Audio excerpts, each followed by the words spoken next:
Thanks for joining us on another episode of Tea and Trowels.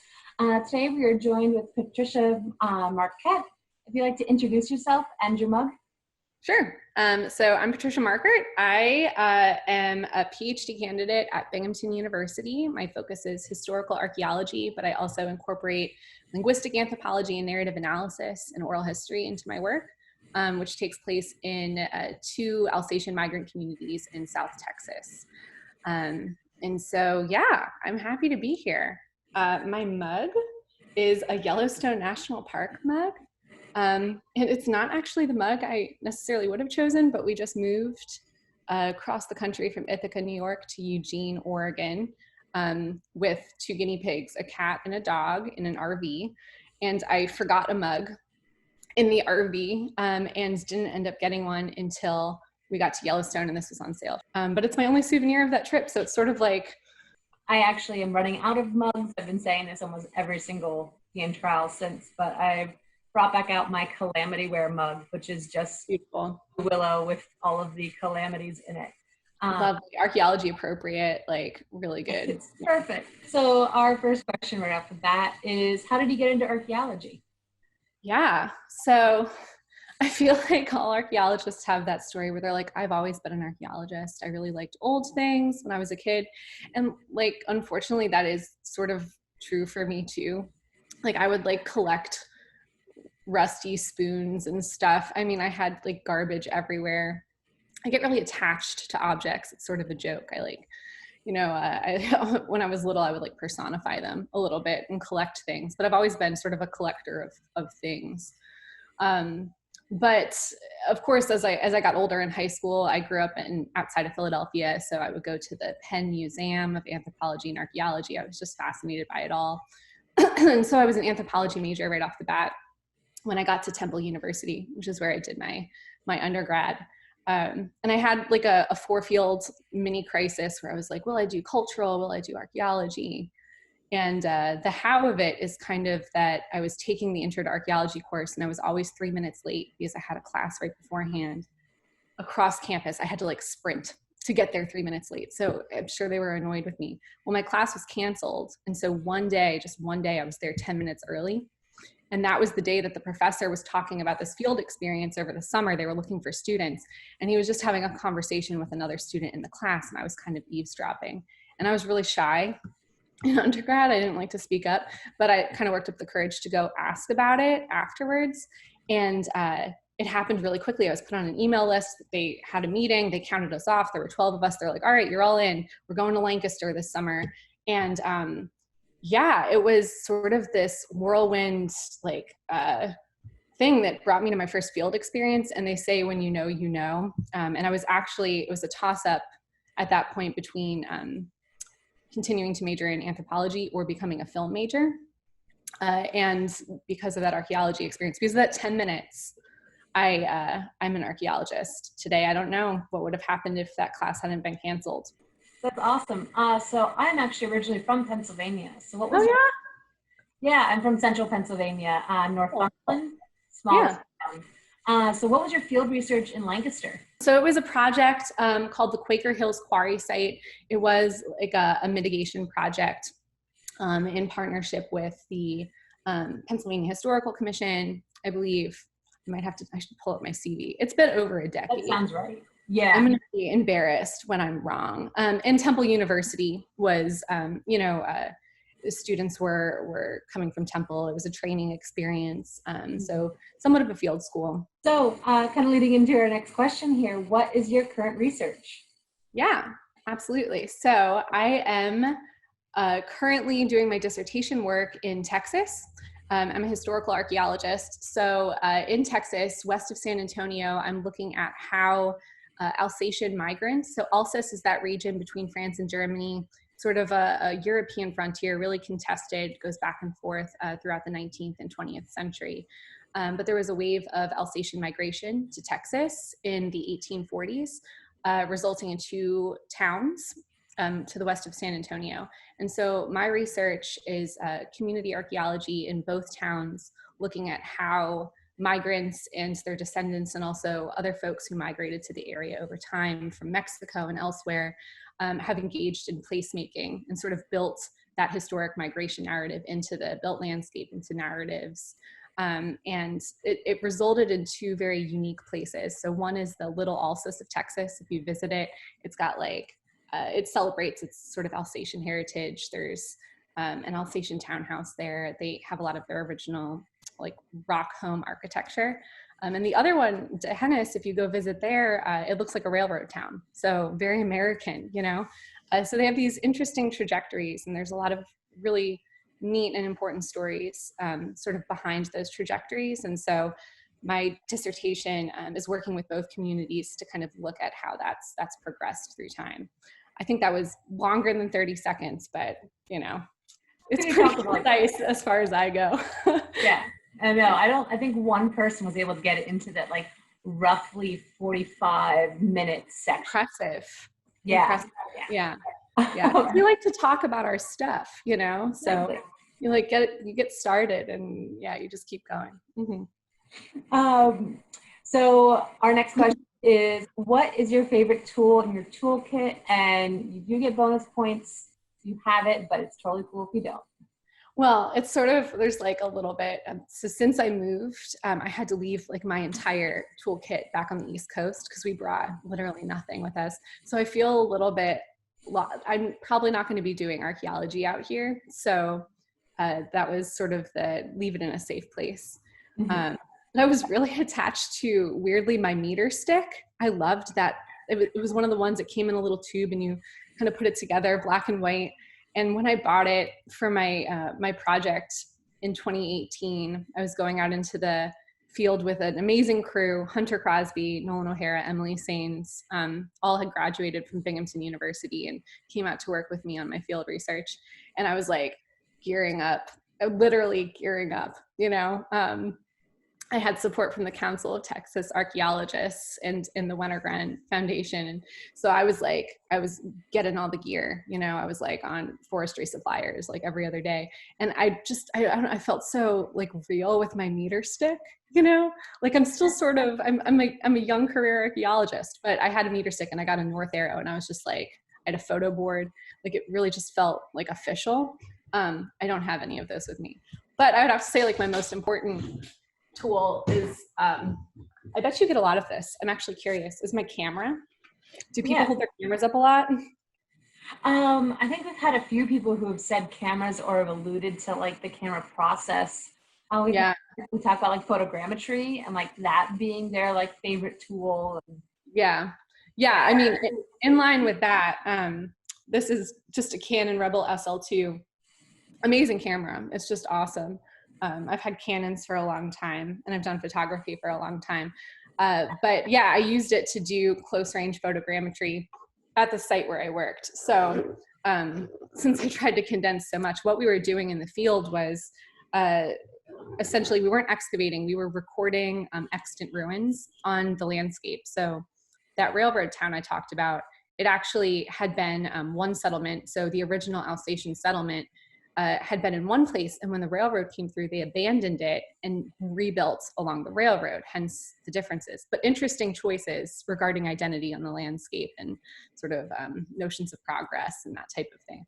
So there's a lot of ruins actually associated with that original settlement that are still visible. They're in increasingly, dire shape through the years, but we were recording 7 of them. So doing elevation sketches, photogrammetry, just surface survey and that type of thing, just mapping, some GPS.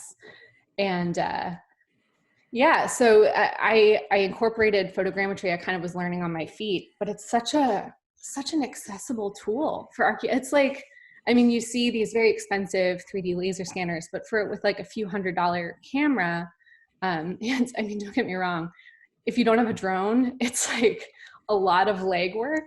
And that I literally would walk around these buildings and like crouch, take a photo, like take one at my hip, take one at my chest, take one above my feet, my head, and then walk 3 feet to the right and do the same thing thousands of times. I mean, it was almost comical. Yeah. But the results were really actually pretty fantastic. Using Agisoft, it's Metashape now, it was Photoscan before. And it just makes it really accessible for archaeologists. So it's cool to hear other people brought it up too. Because of that, I mean, people think it's magical, you know, and it is to be able to see, to replicate. And I work with really older communities. I do oral history too. So a lot of the folks that I'm working with as partners in this are like 80 to 100. I have 100-year-old woman that's just absolutely incredible and has been, has spent a century in this place. She's the expert, you know. But the ruins themselves aren't necessarily accessible to people who are older. They're on private property. They're not necessarily an easy hike to get to in most cases. And this lets us show them, you know, you can actually see it. And in some cases, they remember them when they weren't ruins. And so you kind of get those connections. And it can happen in a room, you know, in their house or at a workshop, as opposed to like in the field where access can be a real issue. So. Yeah, oh, that's awesome. Continuing on, which might lead into some, you know, hard to access areas, but what's your best, worst field story? Oh my gosh, I thought a lot about this one. It's hard because, you know, you don't want to like, I mean, there's lots of like funny things that happen in the fields, but then you're like, oh, like who will know who that person was, you know, that type of thing. We're a small world, but I thought of one that's kind of fun, and it actually goes back to the work that I did at Timbuktu, New Jersey. It's a historic free black town, right? It was a site on the Underground Railroad, but who I was working with was like the descendant community. I was doing a lot of oral history there, and we excavated one of the house sites with Temple University, David Orr, Chris Barton, and I was working there for a few years. And there was one summer we were doing sort of the major part of the excavation. It was a big community project, so we had volunteers working with us, and we also had like a good amount of press coverage, right?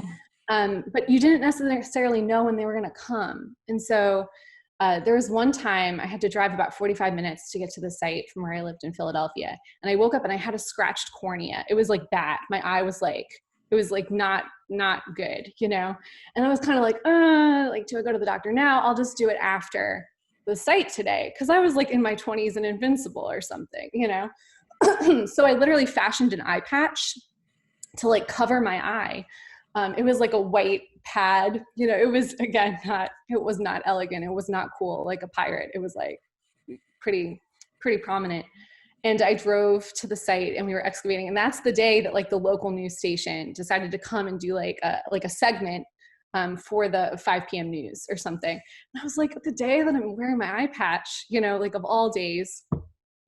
So I was embarrassed and I took it off, you know, I was like, oh, well, while they're here, I'll just take it off. They interviewed me, and then they just hung out for ages. It just like all day getting B-roll. And I was like, forget this. So I put it back on. So in all of the, oh my gosh, of course, that was my mom. You can keep that in if you want. I should have answered it.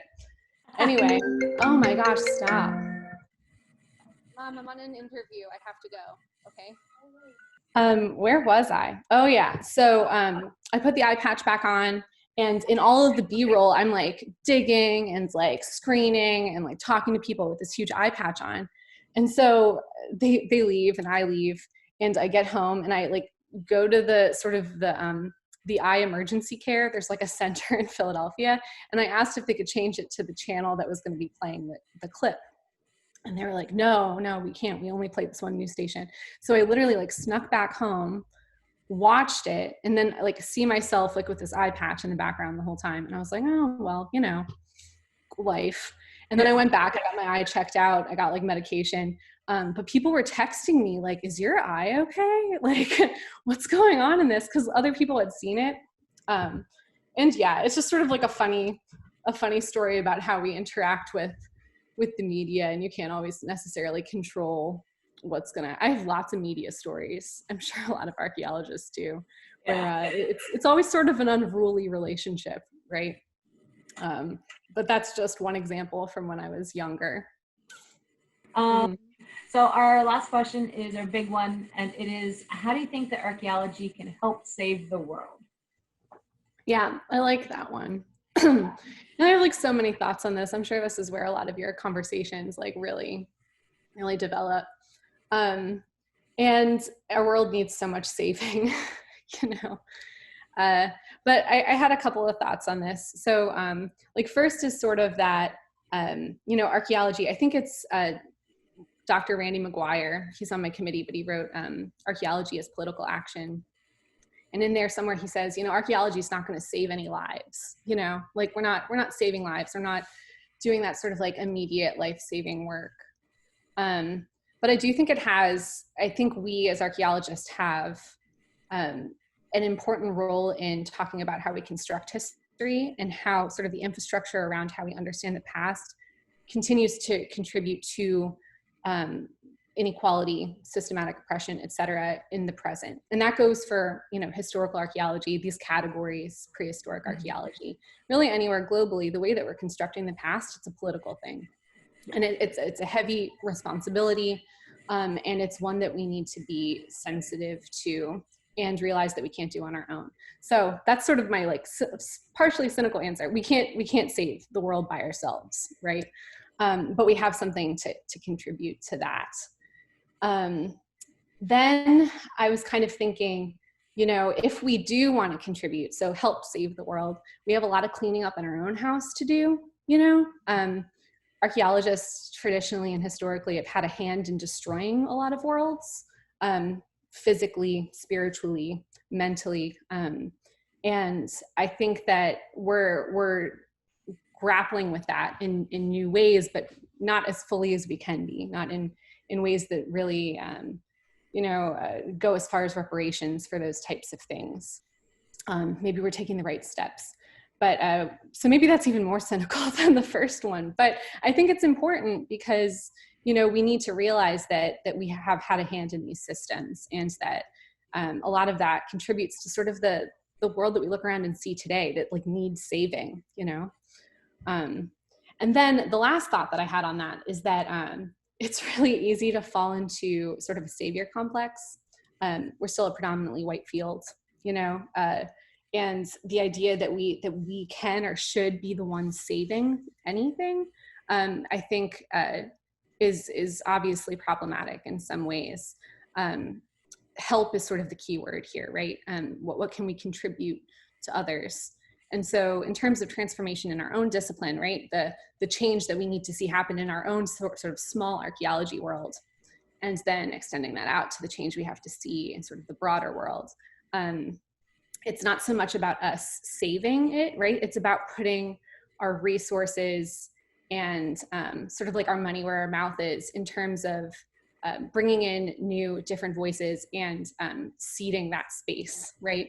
So it's about, you know, in order to have archaeology help save the world, we need to be supporting the people and the organizations where that change is coming from, who are doing that work. So like the Society of Black Archaeologists, the Indigenous Archaeology Collective, you know, actual like nations, First Nations and tribal entities that we work with, Black communities, queer communities, Latinx communities, et cetera, you know, and even just local communities, right? Mm-hmm. We need to be contributing to that, but also recognizing when it's appropriate to cede space for other people to kind of take that transformative power, you know, and decide what that saved world will look like, because it shouldn't necessarily be all of us, you know, if that makes sense. Oh, sort of a little bit. No. Yeah.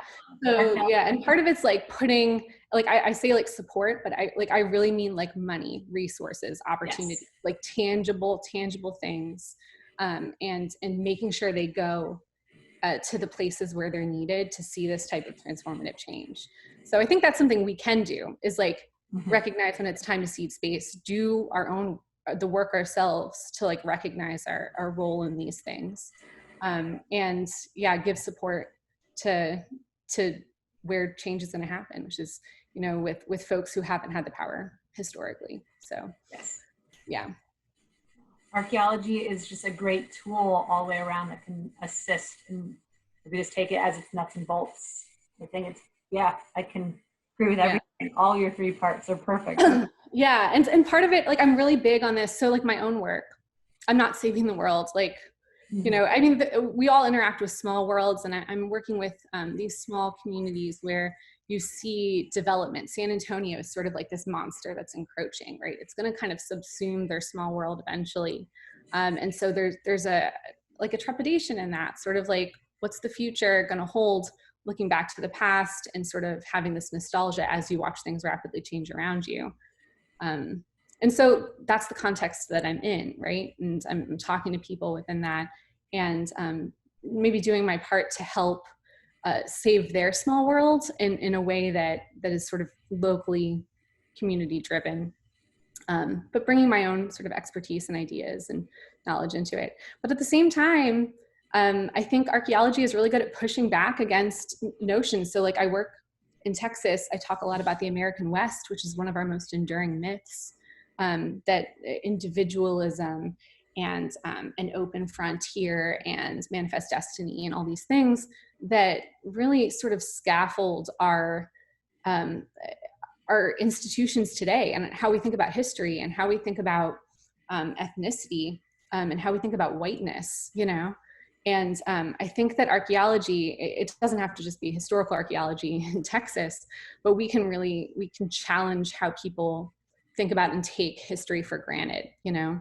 And it's like, we have to really be able to understand history to make any type of future that's going to be inclusive. It has to be an inclusive past to be an inclusive future. So that's where we really can be productive, I think, is working in those capacities, regardless of what kind of site, working with local communities to do those things and get people to think about and question where our assumptions about the past come from. Yeah. I have nothing to add. Yeah. I'll have to watch this again because I have no idea what I just said. But yeah. So this question is like very much like, it's the passion question. Yeah, right. Down to is because we don't do archaeology just to get a paycheck. No one does that. But to wrap things up, we have one bonus question. Yeah. What's keeping you sane right now during these times? I asked my husband this earlier, and he was like, "Are you sane?" And I was like, "I'm not sure. Like, are any of us anymore? You know?" Yeah. So yeah, small things. My cat just went downstairs. She like knows I was gonna go get her, so that's off the table. Yeah, I mean, it's sort of 2020. And then also I'm writing my dissertation, which is like sort of an insanity inducing kind of process. And so I'm trying to find ways to stay sane. Sometimes it takes some effort, you know, but I have been trying to read more fiction, which is a love of mine. I mean, I've always loved reading, but I have a really hard time while working on academic projects to kind of partition my mind in that way. And also, I don't know if other people had this experience, but during everything going on during the first half of 2020, I couldn't focus on reading for pleasure. It just was like lost to me. But I've been trying to get it back. So that's one thing. Actually, yeah, I think it's over there. Hold on. I'll give a shout out to this book, because this book is amazing. I just read this, Sabrina and Karina. It's by Kali Fajardo Astin. I hope I'm saying her name properly. But this book is so good. It's like indigenous Latinx telling of the American West. It's short stories. I mean, like, it's one of the best books I've read in a long time. I'll plug that, especially because it takes place outside of Denver for the most part, but it's deconstructing those ideas of representation and gender and indigeneity in the American West. And so it's in conversation with a lot of the things I'm thinking about academically. And then the other thing is my guinea pigs. I'll just say guinea pigs are like the most cathartic of animals, because they're just little joy bubbles. Like, they're just, I adopted them last year. This is Marty. She has one eye. I don't know how well you can see her on the camera. Marty Cake. But they were rescues from last year. I ended up with one little pig. She's downstairs. And then Marty, I was driving through Martinsburg, West Virginia, and she had her one eye and she was up for adoption. And so, you know, in the twilight hours of my dissertation, I ended up with 2 guinea pigs, and they've just been like, I mean, sort of this miraculous calming thing. And so I feel really fortunate. So they keep me sane, even though they're I love it. needy little creatures. Put her down on my lap. Along with my other pets. I have a dog, and Chick, my cat, who is being elusive. So we're trying. Yeah. Yeah. We all need little four-legged emotional support creatures. Thank you so much for coming on this episode of Tea and Trowels. And well, yeah, this has been great. Yeah, cheers. Thank you so much for having me. It's nice to chat. This is a good sane making